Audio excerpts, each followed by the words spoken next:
Houston, Texas, Mr. Bill Flores, 5 minutes.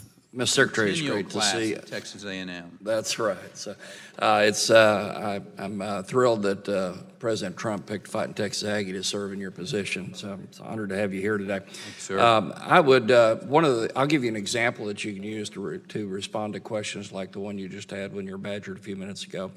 Australia had a large blackout. It started out as a weather-induced incident, but what they quickly found out is they had an imbalance in their grid.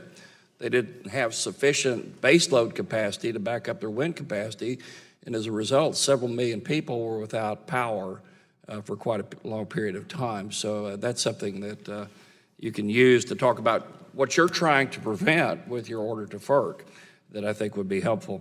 I'd like to move on to NAFTA for a minute. As you know, NAFTA's created a robust energy trading market between the U.S., Mexico, and Canada. And in particular, following Mexico's liberalization and privatization of their energy business, we've had a huge increase in energy flows across the border, particularly between Texas and northern Mexico. And this has resulted in a trade surplus to the United States, or for the benefit of the United States.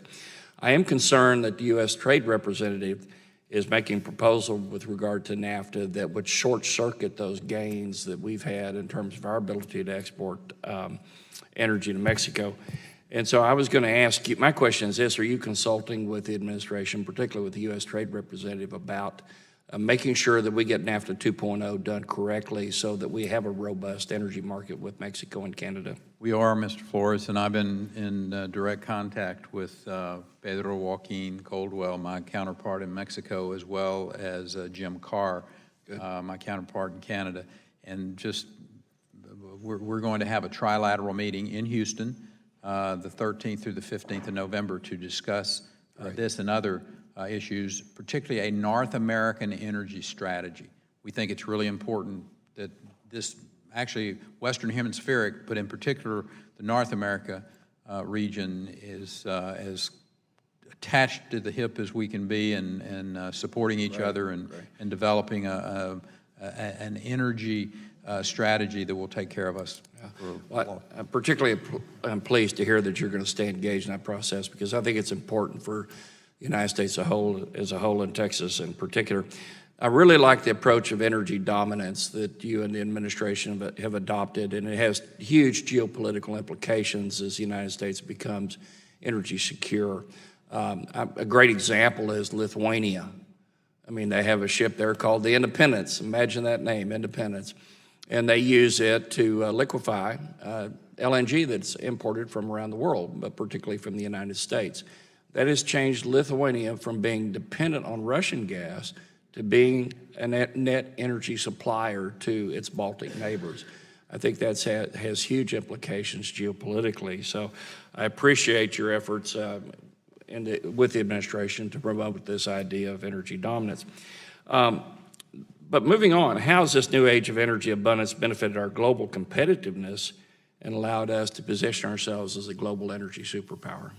Well, the short answer is in the next 24 months, U.S. will be a net energy exporter in totality. That's both crude and which the Chairman Barton carried that piece of legislation to, and I'm sure you supported it, but allowing us to be the economically, that's a powerful issue. And then obviously the geopolitical side of that when it comes to supporting our allies and giving them some options to other sources of energy. It's going to speak volumes about America's role in global issues going forward. Okay.